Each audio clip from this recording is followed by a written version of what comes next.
नमस्कार. हर हर महादेव. सध्या आपण शनी महाराजांचं राशी परिवर्तन आणि 12 राशींवरती होणारा परिणाम याबद्दलचे व्हिडिओज बघत आहोत. आजची रास आहे तुळ रास. तुळ राशीबद्दल जर बोलायचं झालं तर ह्या राशीचा स्वामी जो आहे तो आहे शुक्र. शुक्र पैशाचा कारक आहे, प्रेम संबंधाचा कारक आहे. त्याचबरोबर ही रास जी आहे ही वायू तत्वाची रास आहे. तुळ राशीला मागची 2.5 वर्ष संमिश्र गेलेले आहेत. फार चांगले पण परिणाम नाही भेटलेत किंवा फार वाईट पण परिणाम नाही भेटलेत. नशिबाने कधी कधी साथ दिली, कधी कधी नाही दिली. तुळ राशीच्या बाबतीत आर्थिक गोष्टी जर बोलायच्या झाल्या तर तुळ राशीच्या व्यक्ती जो असतो तो एका ठिकाणाहून पैसे कधीच कमवत नाही. ही लोक जॉबसाठी बनलेली नसतात, ही लोक व्यवसायासाठी बनलेली असतात. कारण शुक्र यांचा स्वामी आहे. त्यांच्यामध्ये क्रिएटिव्हिटी असते व्यवसाय करण्यासाठी. ही व्यवसायामध्ये प्रचंड यश कमवतात.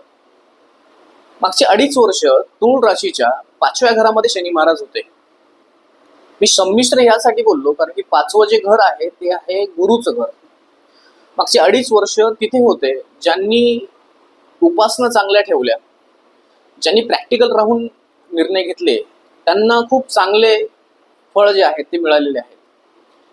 पण ज्यांनी उपासना केली नाही, चुकीची उपासना केली किंवा प्रॅक्टिकल राहिले नाहीत, राहूच्या दबावाखाली प्रभावाखाली राहिले असतील, अशा लोकांना मात्र मागचे 2.5 वर्ष म्हणावे तितके चांगले गेलेले नाहीयेत.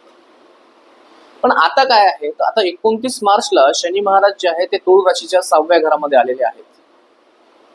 6वं हे जे घर आहे, 6व्या घराच्या बाबतीत जर बोलायचं झालं तर हे घर म्हणावं तितकं चांगलं नाहीये.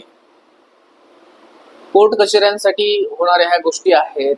एखादं जुनं कर्ज जे आहे, एखाद्या जुने पैशाचा व्यवहार जो आहे तो पुन्हा वापस येऊ शकतो, तो तुम्हाला त्रास देऊ शकतो. तुमची आर्थिक स्थिती जी आहे ती थोडीशी बिकट होऊ शकते.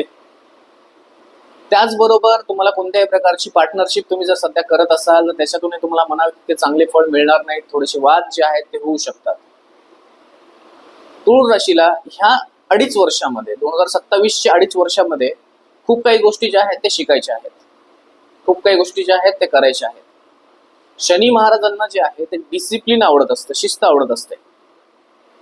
आळस, एखादी गोष्ट करत असताना ती गोष्ट पेंडिंग ठेवणे, ही गोष्ट शनी महाराजांना बिलकुल आवडत नाही. मग अशा वेळेस जे आहे ते शनी खराब होतात किंवा चांगले फळ देत नाही. तुम्ही रिकाम बसून राहू नये किंवा तुम्ही चुकीच्या गोष्टी करू नयेत, तुम्ही व्यसन करू नये, असं एकच अभिप्रेत जे आहे ते शनी महाराजांना नसतं.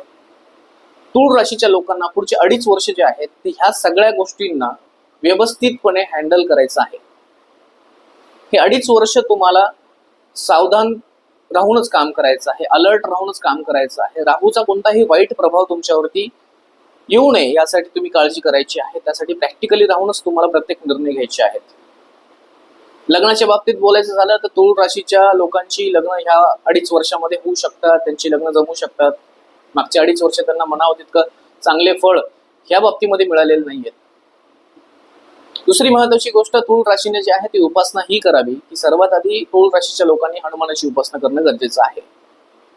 दुसरी गोष्ट, तुम्हाला शिस्त पाळावी लागणार आहे. तुम्ही काही व्यवसाय करत असाल, जॉब करत असाल, शिक्षण घेत असाल तर तुम्हाला फक्त आणि फक्त शिस्त पाळावी लागेल, डिसिप्लिन मध्ये राहावं लागेल. आरोग्याच्या बाबतीत बोलायचं तर हे 2.5 वर्ष तुम्हाला पोटाचे वरचे जे भाग आहेत, शरीराचे अवयव जे आहेत पोटाचे वरचे, याच्याशी निगडीत असलेली एखादी समस्या होऊ शकते.